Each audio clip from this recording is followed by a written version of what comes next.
بسم اللہ الرحمن الرحیم، السلام علیکم۔ ایک طرف تحریک انصاف نے جلسے کا اعلان کر رکھا ہے، دوسری طرف NOC منسوخ ہو گیا ہے۔ آج ترنول جلسہ گاہ پر پولیس نے آج جس انداز میں گرفتاریاں کی ہیں اور اب ایسے لگتا ہے کہ جیسے تحریک انصاف اور حکومت ایک مرتبہ پھر شدید تصادم کی طرف بڑھ رہے ہیں۔ آج میرے ساتھ موجود ہیں صدیق جان۔ تازہ ترین جو اس وقت خبریں ہیں وہ آپ کے سامنے رکھنی ہیں۔ صدیق، یہ بتائیے گا کہ تحریک انصاف کیا جلسہ کرنے میں کامیاب ہو جائے گی؟ دیکھیں، ایک تو تحریک انصاف کے اندر کچھ آپ کو پتہ ہے 2 نمبر لوگوں کی اکثریت ہے، تو ان میں سے جو اکثریت ہے 2 نمبر لوگوں کی، ان میں سے کچھ 2 نمبر کمپرومائز لوگ ایجنڈے پہ کام کرنے والے اس وقت لگے ہوئے ہیں کہ کسی طرح سے جلسہ جو ہے وہ منسوخ کر دیا جائے، اور وہ کسی کے ہاتھوں کھیل رہے ہیں، وہ کسی کے اشاروں پہ کام کر رہے ہیں۔ حالانکہ یہ آئیڈیل سچویشن ہے۔ ایک طرف مبارک ثانی کیس کی سماعت کی وجہ سے ریڈ زون سیل ہے، ہزاروں لوگ آ رہے ہیں وہاں پہ، سپریم کورٹ ادھر بھی آ جاتے ہیں تو کوئی ان کو روک نہیں سکتا، اور وہاں جلسہ کامیاب ہونا ہی ہونا ہے جتنے مقامی لوگوں نے نکلنا ہے۔ ایک تو 2 نمبر قسم کے لوگ ایکٹیو ہیں جلسہ کینسل کروانے کے لیے پی ٹی آئی کے اندر۔ دوسری جو حکومت ہے نا، حکومت کا مجھے اب خوفناک پلان نظر آتا ہے۔ مجھے لگتا ہے کہ حکومت خدا نہ خواستہ خون بہانا چاہتی ہے، حکومت لاشیں گرانا چاہتی ہے، حکومت تصادم کرانا چاہتی ہے۔ حکومت چاہتی ہے کہ ہم حالات اتنے خراب کر دیں کہ ملک کے اندر مارشل لا لگ جائے۔ یہ اس وقت نہ حکومت میں رہنا چاہتے ہیں، نہ حکومت چھوڑنا چاہتے ہیں، لیکن سیاسی شہید بننا چاہتے ہیں۔ کسی طرح سے یہ کہتے ہیں کہ تصادم ہو، لاشیں گریں، خون بہے اور سسٹم ریپیٹ دیا جائے۔ یہ اس وقت اس حکومت کی کوشش ہے۔ یہ وہی حکومت ہے، یہ وہی خاندان ہے جنہوں نے مارٹر میں 14 لوگوں کو شہید کیا تھا اپنی ذات، اپنے مفاد، اپنے اقتدار کے لیے۔ ان کے نزدیک ان کا دین، ایمان، ہر سب کچھ پیسہ ہے، کرپشن ہے، لوٹ مار ہے، اقتدار ہے، مفاد ہے، اور کچھ نہیں۔ ان کا کیا لینا دینا ہے بھائی؟ یو کے میں فلیٹس ہیں، بیرون ملک اثاثے جدا دیں۔ قاضی فائز صاحب کے بھی بیرون ملک اثاثے جدا دیں، شریف خاندان کی بیرون ملک اثاثے جدا دیں۔ ان کا کیا مسئلہ ہے؟ پاکستان ان کے لیے کیا مسئلہ ہے؟ جائے پاکستان جدھر جانے جائے پاکستان، کوئی مسئلہ نہیں۔ پاکستان تو مسئلہ ان لوگوں کو ہے نا جن کا جینا مرنا اس ملک کے اندر ہے، جن کا سب کچھ اس ملک کے اندر ہے، جس کے اپنے اس ملک کے اندر ہے، جن کا ذات، مفاد، اولاد، کاروبار، علاج سب کچھ باہر ہے۔ ان کو کیا مسئلہ ہے پاکستان؟ اچھا، ایک طرف پنجاب کے اندر دفعہ 144 نافذ کی گئی ہے، خیبر پختونخوا، اٹک پل اور باقی جو ہری پور، ہزارہ یا ادھر مری کے راستے، یہ تقریباً اگر بند ہو جاتے ہیں، اور اس کے باوجود اگر 1 لاکھ 1.5 لاکھ بندہ تحریک انصاف کا پھر بھی پہنچ جاتا ہے جلسے کے اندر، تو آپ اس کو کس نظر سے دیکھتے ہیں؟ دیکھیں، پہلی بات تو یہ ہے کہ اگر علی امین گنڈا پور سنسیئرٹی کے ساتھ آنا چاہیں تو ان کو کوئی طاقت پاکستان کی نہیں روک سکتی اسلام آباد آنے سے، جتنے مرضی یہ راستے بند کر لیں، جتنی بڑی تعداد عوام کی ان کے ساتھ ہوگی، پہلی بات۔ دوسری بات یہ ہے کہ سر، مسئلہ یہ ہے کہ سارا عمران خان ڈیپینڈ کر رہا ہے KPK کے اوپر، کیونکہ جو پنجاب کے اندر ہے نا، میاں اسلم اقبال، حماد اظہر دونوں پوش ہیں، لیڈ کرنے والا کوئی ہے کوئی نہیں، اور MNAs MPs 90% کمپرومائزڈ ہیں، بات کر کے معاملات طے کر کے وہ باہر پھر رہے ہیں، وہ نہ نکلنا چاہتے ہیں نہ لوگوں کو نکالنا چاہتے ہیں۔ سارا کچھ خان کا ڈیپینڈ کر رہا ہے KPK کے اوپر، یہ سارا کچھ KPK پہ ڈیپینڈ کر رہا ہے۔ لیکن آپ 1 لاکھ 1.5 لاکھ کہہ رہے ہیں، گن کے 15,000 بندہ آ گیا نا، بہت چیزیں خراب ہو جائیں گی۔ اچھا، دوسری طرف ہم یہ دیکھ رہے ہیں کہ مبارک ثانی کیس جو آج سماعت کے لیے لگا ہوا ہے، اور بڑی تعداد کے اندر ریڈ زون کے اندر جو ہے اس وقت حالات بڑے عجیب ہیں، ہر طرف کنٹینر لگے ہوئے ہیں، سرینا چوک، میریٹ چوک، ہر طرف۔ اگر اس کے باوجود بڑی تعداد میں مذہبی لوگ پہنچ جاتے ہیں، اور قاضی صاحب جو ہے اس کے اندر جو ہے وہ اپنے موقف سے ہٹ جائیں گے؟ دیکھیں، قاضی صاحب کو ضد اور انال کا مسئلہ نہیں بنانا چاہیے، اور ان کو دیکھنا چاہیے کہ اس وقت اگر تمام علماء کا کنسنسس ہے تو ایسے تو نہیں کنسنسس ہو گیا۔ اسلامی نظریاتی کونسل کا اگر اس پہ رپورٹ ہے، میری اطلاع یہ ہے کہ اسلامی نظریاتی کونسل کی جانب سے بہت اہم رپورٹ قاضی فائز صاحب کو بھجوا دی گئی ہے، علامہ راغب نعیمی صاحب نے وہ بھجوائی ہے، اور اس پہ پیراوائز کومنٹس ہیں اسلامی نظریاتی کونسل کے۔ اور اس سے پہلے اسلامی نظریاتی کونسل کے جو علامہ راغب نعیمی صاحب ہیں وہ اور ان کے ساتھ علماء جو ہیں وہ ملے، قاضی صاحب کو قائل کرنے کی کوشش کی، بتانے کی کوشش کی، لیکن قاضی صاحب کو سمجھ نہیں آئی۔ اب قاضی صاحب کے لیے مشکل صورتحال ہے۔ شہباز شریف نے دھوکہ کیا ہے قاضی فائز صاحب، شہباز شریف اور حکومت ساتھ چھوڑ گئے ہیں، شہباز شریف اور کابینہ نے خود کو ڈسٹنس کر لیا قاضی صاحب سے، قاضی صاحب کے اس فیصلے سے۔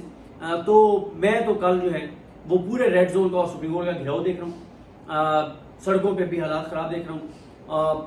اس وقت ایک ہی چیز ریسکیو کر سکتی ہے اس نظام کو، اور وہ یہ ہے کہ PTI کے اندر جو کمپرومائز لوگ ہیں 2 نمبر قسم کے، گھٹیا حد تک کمپرومائز، وہ یہ جلسہ منسوخ کروا دیں، اس کے علاوہ کوئی راستہ نہیں۔ اچھا دوسرا ایک یہ مجھے بتائیے گا کہ ابھی یہ اطلاعات آ رہی ہیں کچھ سورسز سے کہ اگلے 3-4 دن کے اندر عمران خان کو ملٹری کسٹڈی کے اندر دیا جا سکتا ہے.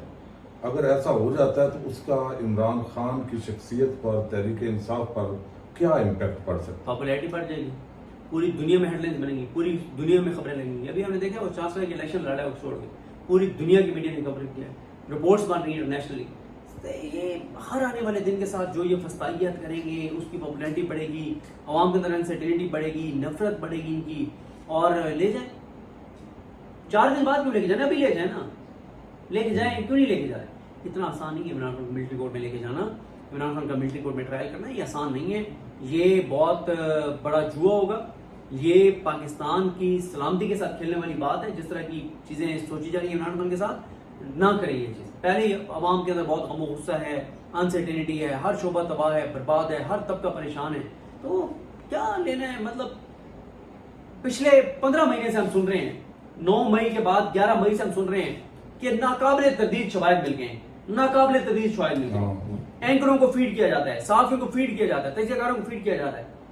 سر جی وہ ناقابل تردید شواہد جو ہیں وہ جو ہے وہ کسی کی قبر میں تو ہم نے نہیں رکھنے نا. جیسے وہ ایک ہوتا ہے نا، کئی وہ تعویذ وغیرہ ہوتے ہیں وہ قبر میں ساتھ رکھ دیے جاتے ہیں، وہ ناقابل شواہد ہم نے کسی قبر میں تو نہیں رکھنے نا، عدالتوں میں پیش کرنے کے لیے ہوتے ہیں نا وہ شواہد جو ہوتے ہیں. وہ شواہد آج تک کسی عدالت میں پیش نہیں کیے گئے. ایون کہ عامر فاروق صاحب سے فیوریٹ عدالت نون لیگ کی کون سی ہو سکتی ہے؟ ان کی عدالت میں نہیں وہ ثبوت پیش کر سکے کہ بشر بی بی کا کیا تعلق ہے 9 مئی سے. ملک اجاز آصف ADC پنڈی کے جج ان کی عدالت میں نہیں پیش کر سکے. جسٹس طارق سلیم شیخ صاحب اور انوار پنو صاحب کی عدالت میں نہیں پیش کر سکے. بس وہ 15 ماہ سے منو شنو کے ٹویٹر اکاؤنٹس پہ ہم سن رہے ہیں جن کو نوکری پہ رکھا ہوا ہے کہ یہ بڑے شواہد ہیں. او بھائی شواہد کدھر لے کے جانے ہیں؟ کریں نا پیش، دکھائیں نا شواہد. کوئی شواہد نہیں. اچھا 2 سوال. ایک تو یہ بتائیے کہ فیض حمید کے حوالے سے ہم روز دیکھتے ہیں کوئی نہ کوئی لنک نکل آیا ریٹائرمنٹ کے بعد، کوئی آج انہوں نے یہ انکشاف کر دیا ہے، تفتیش میں یہ پیش رفت ہو گئی ہے. اس حوالے سے آپ نہیں سمجھتے کہ جب ایک بندہ عہدے سے اتر گیا ہے تو شاید کچھ لوگ زیادہ ہی اوور ایکٹیو اور ایک مہم کے تحت یہ سارا کچھ کر رہے ہیں؟ دیکھیں معاملات چل رہے ہیں نا تو چلائیں، پتہ چل جائے گا جو چیز سامنے آئے گی، کوئی مسئلہ نہیں. اور بھائی اس پہ کسی کو اعتراض نہیں ہے کہ فوج خود تصاوی کر رہی ہے، ٹھیک ہے، اچھی بات ہے. عمران خان نے یہی کہا انہوں نے کہ ان کا فوج کا ضروری معاملہ ہے، ہمارے سے کوئی لینا دینا نہیں ہے. جب چیزیں آئیں گی سامنے، ٹرائل ہوگا، فیصلہ آئے گا، وہ فیصلہ آپ بھی پڑھ لیں گے، میں بھی پڑھ لوں گا، ہائی کورٹ میں آ جائے گا، دیکھ لیں. اچھا 9 مئی کی جو CCTV فوٹیج ہے وہ معاملہ پہنچ گیا سپریم کورٹ آف پاکستان میں، جس طریقے سے آپ نے دیکھا سماعت ہوئی ہے، تو یہ معاملہ تو آپ کو دور جاتا ہوا نہیں دکھائی دے رہا؟ دیکھیں اطہر من اللہ صاحب نے بڑا اہم سوال پوچھا ہے کہ CCTV فوٹیج کہاں ہے. یہی بات عمران خان صاحب 15 ماہ سے کہہ رہے ہیں کہ بھائی وہ ایک ایسی جگہ پہ ہے کورٹ مانڈ ہاؤس جہاں پہ ان کے اپنے اتنے ہر جگہ پہ ہر قدم پہ CCTV کیمرے لگے ہوئے ہیں. سامنے جو مال ہے آگے پیچھے CCTV کیمرے ہوں گے. ان کی فوٹیج آج تک نہیں آ رہی، پتہ نہیں کیوں نہیں آ رہی. اس کو ریکارڈ پہ بھی پیش نہیں کیا جا رہا. سب سے اسٹرانگ ایویڈنس جس کی بنیاد پہ لوگوں کو سزائیں ہو سکتی ہیں وہ CCTV فوٹیج ہے. آئی پتہ نہیں کیا اس میں مسئلہ ہے. مطلب چلیں ہائی کورٹ والی تو ضروری تھی چوری کرنا جس طرح سے عمران خان کو وہاں سے اٹھایا گیا، لیکن وہاں والی CCTV فوٹیج کہاں ہے؟ یہ معاملہ سپریم کورٹ میں کھل گیا اور یہ حکومت کے گلے پڑنے جا رہا ہے معاملہ. یہ میں آپ کو بتا رہا ہوں کیوں. حکومت کو اگر سپریم کورٹ یہ آرڈر میں لکھ دیتی ہے کہ CCTV فوٹیج پیش نہ کرنا، یہ حکومت کی اور پراسیکیوشن کی بدنیتی ثابت کرتا ہے.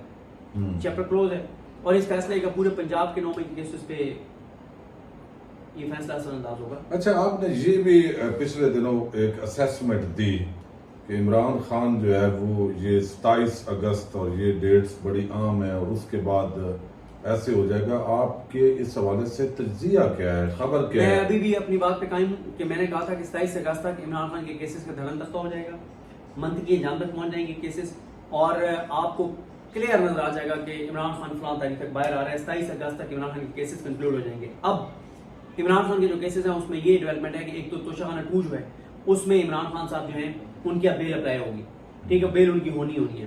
9 مئی میں ان کی بیل ہونی ہے. ان 2 میں ان کی بیل ہونی ہے کیونکہ 35 دن کا ریمانڈ مکمل ہو گیا ہے، 40 دن کا میکسیمم تھا. صرف اب القادر کو PTI نے خود ڈیلے کیا ہے اور وہ حکمت کے تحت انہوں نے ڈیلے کیا ہے. اس لیے انہوں نے ڈیلے کیا ہے کیونکہ میرا یہ تھا کہ یہ اگست کے پہلے ہفتے میں کنوکٹ ہو جائیں گے القادر میں جیسے القادر میں کنوکٹ ہوں گے تو 20-25 دن میں وہ سسپینڈ ہو جائے گا. لیکن وہ پی ٹی آئی خود اس کو ان کی لیگل ٹیم حکمت عملی کے تحت اس کو آگے لے کے جا رہی ہے تاکہ اس دوران سپریم کورٹ سے نیا ترمیم کا فیصلہ آ جائے. جیسے وہ فیصلہ آئے گا تو ویسے ہی کیس اڑ جائے گا. پھر یہ ہے کہ جب یہ ترمیم بحال ہو جائیں گی, چوروں ڈاکو لٹیروں نے کی تھی, وہ ترمیم بحال ہوں گی تو اس کا فائدہ عمران خان کو ہونے ہی ہونے. اس سے کیا ہوگا کہ ججمنٹ میں جب جج اس کے مختلف فیصلہ کرے گا تو اسی بنیاد پہ اڑ جائے گا. اچھا اب یہ بتائیں کہ ساری یہ ہم چیزیں دیکھ رہے ہیں, جس طرح 2016 میں غالباً جو پرویز خٹک ہے ان کے ساتھ جس طریقے سے کیا گیا, وہ وزیر اعلیٰ تھے, قافلے ادھر سے آئے, شیلنگ, آرسو گیس, جو ماحول بنا تھا, یہ ماحول آج آپ کو نظر آ رہا ہے جو جلسے کا اعلان اور جو حکومت کی تیاریاں ہر طرف ایک ایسے لگ رہا ہے جیسے شدید قسم کا جو معاملہ ہے, وہ خطرات, تصادم, اور یہ چیز کوئی گورنر راج کی طرف تو خیبر پختونخوا میں نہیں گورنر راج لگا کے دیکھ لینا سر. کے پی کے لوگوں کی آنکھوں میں آپ دیکھیں وہاں جا کے, جو میں وہ بیان نہیں کر سکتا الفاظ میں, ایک ہی چیز بچا سکتی ہے اس نظام کو, اور وہ یہ ہے کہ پی ٹی آئی کے کمپرومائز لوگ پارٹی کے اندر لوگوں کو غائل کر لیں اور جلسہ منسوخ کروا دیں. اس کے علاوہ کوئی چیز نہیں روک سکتی. جی بہت شکریہ. آج جس طرح آپ نے دیکھا کہ میں نے کہا صدیق جان صاحب کا مختلف ایشوز پر جو ہے وہ آج تجزیہ آپ کے سامنے رکھیں. اجازت دیجیے گا. پاکستان زندہ باد.